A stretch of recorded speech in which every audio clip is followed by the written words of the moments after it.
लड्डू गोपाल, जिन्हें बाल कृष्ण या बाल गोपाल के नाम से भी जाना जाता है, हिंदू धर्म में भगवान श्री कृष्ण के बाल रूप का प्रतीक हैं। उनके प्रति भक्तों की असीम श्रद्धा और प्रेम है। भक्तजन उन्हें अपने घर में स्थापित करते हैं और उनकी नित्य सेवा, पूजा और भोग अर्पण करते हैं। लड्डू गोपाल की सेवा में विशेष सावधानी बरतने की आवश्यकता होती है, क्योंकि यह सेवा शुद्धता, प्रेम और भक्ति पर आधारित होती है। इस सेवा में उनके लिए बनाए गए भोग में कुछ खास बातों का ध्यान रखना अत्यावश्यक होता है। इसमें विशेष रूप से कुछ खाद्य पदार्थ ऐसे हैं जिन्हें लड्डू गोपाल को भूलकर भी नहीं अर्पित करना चाहिए। इस लेख में हम विस्तार से चर्चा करेंगे कि लड्डू गोपाल को कौन सी 2 चीजें बिल्कुल भी नहीं खिलानी चाहिए और इसके पीछे के धार्मिक, सांस्कृतिक और आध्यात्मिक कारण क्या हैं।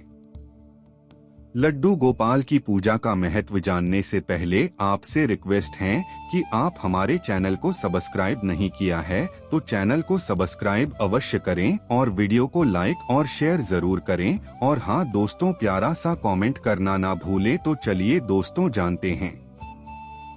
हिंदू धर्म में भगवान श्री कृष्ण की पूजा का विशेष महत्व है और उनके बाल रूप में लड्डू गोपाल की पूजा करने से घर में सुख, समृद्धि और शांति का वास होता है।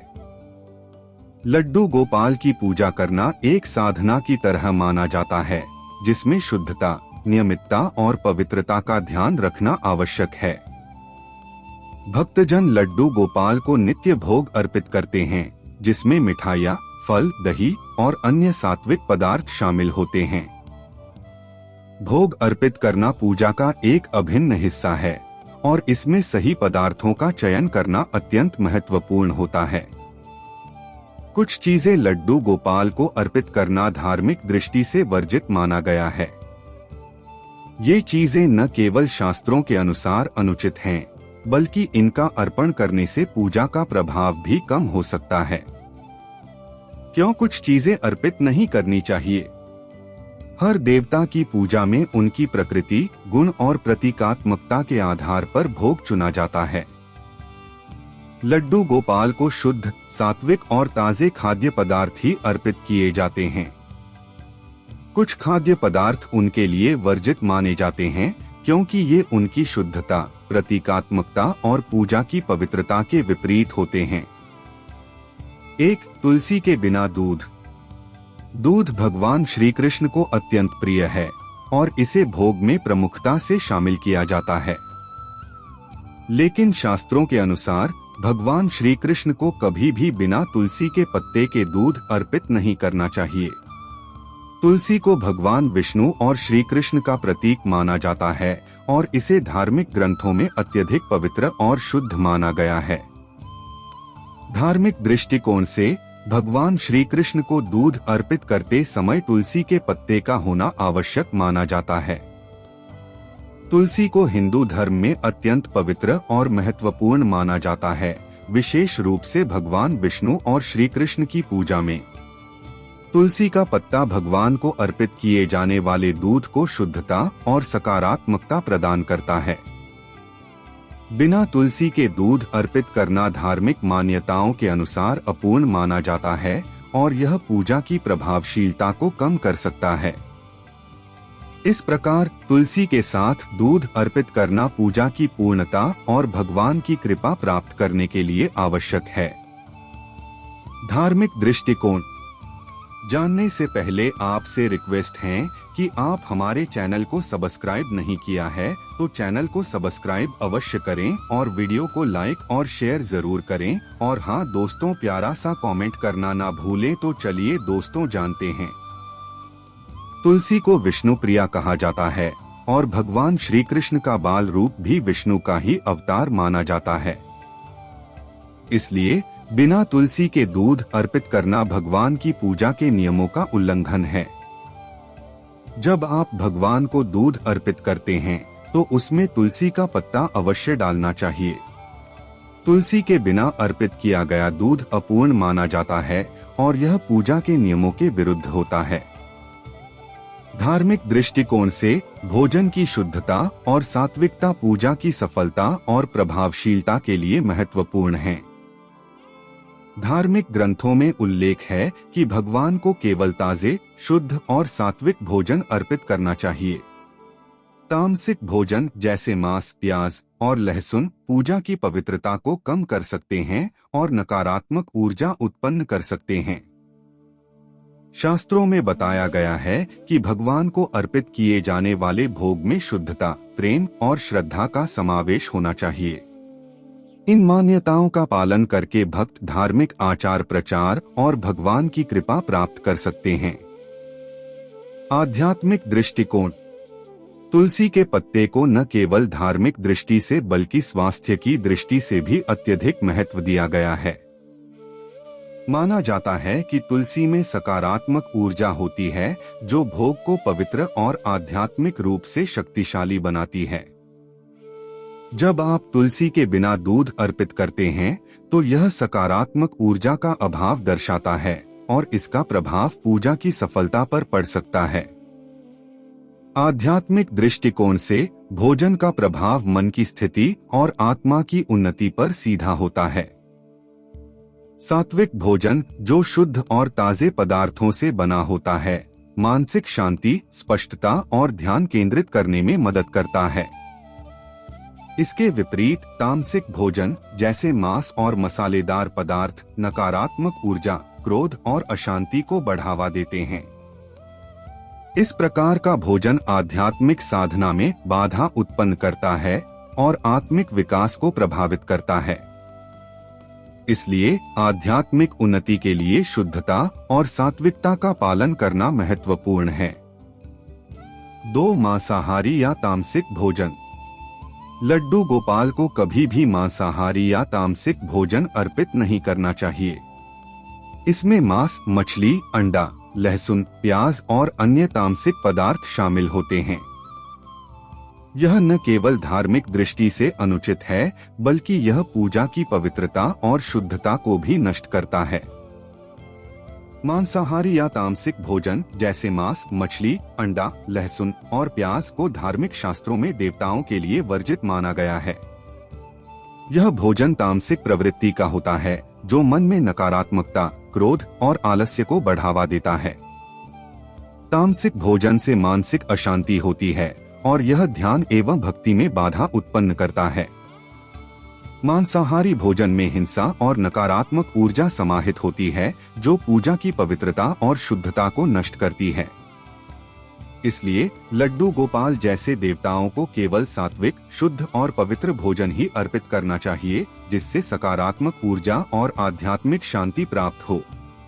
तामसिक भोजन का प्रभाव जानने से पहले आपसे रिक्वेस्ट है कि आप हमारे चैनल को सब्सक्राइब नहीं किया है तो चैनल को सब्सक्राइब अवश्य करें और वीडियो को लाइक और शेयर जरूर करें। और हाँ दोस्तों, प्यारा सा कमेंट करना ना भूलें। तो चलिए दोस्तों जानते हैं।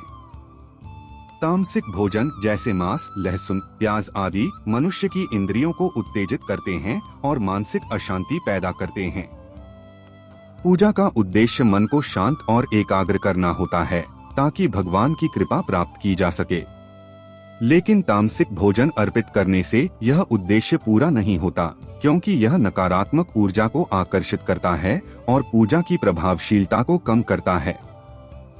तामसिक भोजन जैसे मांस, लहसुन, प्याज आदि मन और शरीर में नकारात्मकता और अस्थिरता को बढ़ाता है।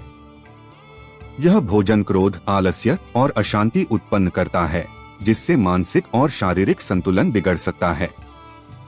तामसिक भोजन से इंद्रियां उत्तेजित होती हैं जिससे आध्यात्मिक साधना और ध्यान में बाधा उत्पन्न होती है। धार्मिक दृष्टि से तामसिक भोजन का अर्पण पूजा की शुद्धता को नष्ट करता है और सकारात्मक ऊर्जा को कम करता है। इसलिए भक्तों को पूजा में सात्विक आहार का ही प्रयोग करना चाहिए जिससे शांति, पवित्रता और आध्यात्मिक उन्नति बनी रहे। शास्त्रीय मान्यताएं। धार्मिक ग्रंथों में स्पष्ट रूप से उल्लेख है कि भगवान को सात्विक और पवित्र भोजन ही अर्पित करना चाहिए। मांसाहारी भोजन को तामसिक माना जाता है जो हिंसा और नकारात्मकता का प्रतीक होता है। भगवान श्री कृष्ण जो प्रेम, शांति और करुणा के प्रतीक हैं, उन्हें इस प्रकार का भोग अर्पित करना सर्वथा अनुचित है। इसके अलावा लहसुन और प्याज को भी तामसिक श्रेणी में रखा गया है, जो मानसिक और शारीरिक अस्थिरता को बढ़ावा देते हैं। शास्त्रीय मान्यताओं के अनुसार भगवान को अर्पित किए जाने वाले भोग में शुद्धता और सात्विकता अत्यंत आवश्यक है। धार्मिक ग्रंथों में बताया गया है कि भगवान को केवल ताजे, शुद्ध और सात्विक भोजन ही अर्पित करना चाहिए। तामसिक भोजन जैसे मांस, लहसुन, प्याज और बासी भोजन देवताओं को अर्पित करना वर्जित है, क्योंकि ये नकारात्मक ऊर्जा का प्रतीक होते हैं। शास्त्रों में तुलसी को विशेष महत्व दिया गया है, इसलिए भगवान कृष्ण को तुलसी के बिना भोग नहीं लगाया जाता। इन मान्यताओं का पालन करने से पूजा में पूर्णता और भगवान की कृपा प्राप्त होती है। धार्मिक और सांस्कृतिक नियम। लड्डू गोपाल की पूजा में पूर्ण शुद्धता और सात्विकता का पालन करना आवश्यक है। मांसाहारी भोजन की गंध और उसकी प्रकृति भगवान की पूजा के लिए उपयुक्त नहीं मानी जाती। इसलिए मांसाहार का सेवन करने वाले भक्तों को भी पूजा से पहले अपनी आहार संबंधी आदतों में शुद्धता लानी चाहिए। धार्मिक और सांस्कृतिक नियमों के अनुसार पूजा में भगवान को शुद्ध, सात्विक और पवित्र भोजन ही अर्पित करना चाहिए।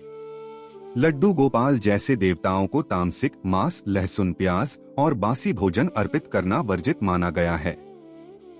भारतीय संस्कृति में शुद्धता का विशेष महत्व है, जिसमें ताजे और स्वच्छ खाद्य पदार्थों का ही प्रयोग होता है।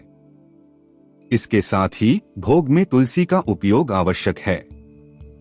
इन नियमों का पालन न केवल आध्यात्मिक शुद्धता को बनाए रखने के लिए किया जाता है, बल्कि इससे पूजा में सकारात्मक ऊर्जा और भक्त की भक्ति भी प्रकट होती है। बासी और अशुद्ध भोजन। लड्डू गोपाल को ताजे और शुद्ध भोजन का ही भोग लगाना चाहिए। बासी या अशुद्ध भोजन उन्हें भूलकर भी नहीं अर्पित करना चाहिए। धार्मिक ग्रंथों में स्पष्ट किया गया है कि भगवान को ताजे और स्वच्छ खाद्य पदार्थ ही प्रिय होते हैं। बासी भोजन का सेवन करने से जीवाणुओं का विकास होता है और यह स्वास्थ्य के लिए भी हानिकारक होता है। ऐसे खाद्य पदार्थों का भोग लगाना न केवल अनादरपूर्ण होता है, बल्कि पूजा का प्रभाव भी कम कर सकता है। लड्डू गोपाल को बासी और अशुद्ध भोजन अर्पित करना धार्मिक रूप से वर्जित है। बासी भोजन में जीवन शक्ति और ताजगी का अभाव होता है, जिससे पूजा का प्रभाव कम हो जाता है। अशुद्ध भोजन, जिसमें गंदगी, बासीपन या बिना शुद्धता के तैयार किया गया खाना शामिल है, भगवान को अर्पित नहीं किया जाना चाहिए।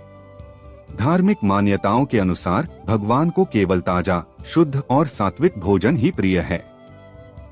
बासी और अशुद्ध भोजन से नकारात्मक ऊर्जा उत्पन्न होती है, जो पूजा की पवित्रता और भक्त की श्रद्धा को कमजोर करती है।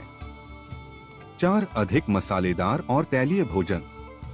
जानने से पहले आपसे रिक्वेस्ट है कि आप हमारे चैनल को सब्सक्राइब नहीं किया है तो चैनल को सब्सक्राइब अवश्य करें और वीडियो को लाइक और शेयर जरूर करें। और हाँ दोस्तों, प्यारा सा कमेंट करना ना भूलें। तो चलिए दोस्तों जानते हैं।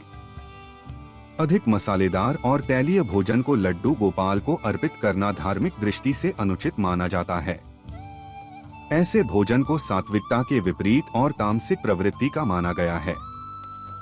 हिंदू धर्म में भगवान को अर्पित किए जाने वाले भोजन का शुद्ध, सात्विक और हल्का होना आवश्यक है। मसालेदार और तैलीय भोजन का अर्पण मन और शरीर में तामसिक गुणों को बढ़ावा देता है, जो भक्ति और ध्यान में बाधा उत्पन्न करता है। लड्डू गोपाल का भोग साधारण, पाचक और ऊर्जा से भरपूर होना चाहिए। अत्यधिक मसाले जैसे मिर्च, गरम मसाला आदि और अत्यधिक तेल वाले व्यंजन शरीर में गर्मी और उत्तेजना पैदा करते हैं, जो आध्यात्मिक उन्नति के विपरीत है। यह भोजन स्वास्थ्य के लिए भी हानिकारक हो सकता है और इसे पवित्रता और सात्विकता के मानकों पर उचित नहीं माना जाता। धार्मिक दृष्टिकोण से भगवान कृष्ण को शुद्धता प्रिय है और पूजा में अर्पित किया गया भोग सात्विकता, प्रेम और भक्ति का प्रतीक होना चाहिए। इसलिए भक्तों को अधिक मसालेदार और तैलीय भोजन से बचना चाहिए और इसके स्थान पर हल्का, शुद्ध और पौष्टिक भोजन अर्पित करना चाहिए, जिससे पूजा का उद्देश्य और प्रभाव सिद्ध हो सके। दोस्तों, वीडियो कैसा लगा कमेंट करना ना भूलें और हाँ दोस्तों, सब्सक्राइब अवश्य करें। धन्यवाद।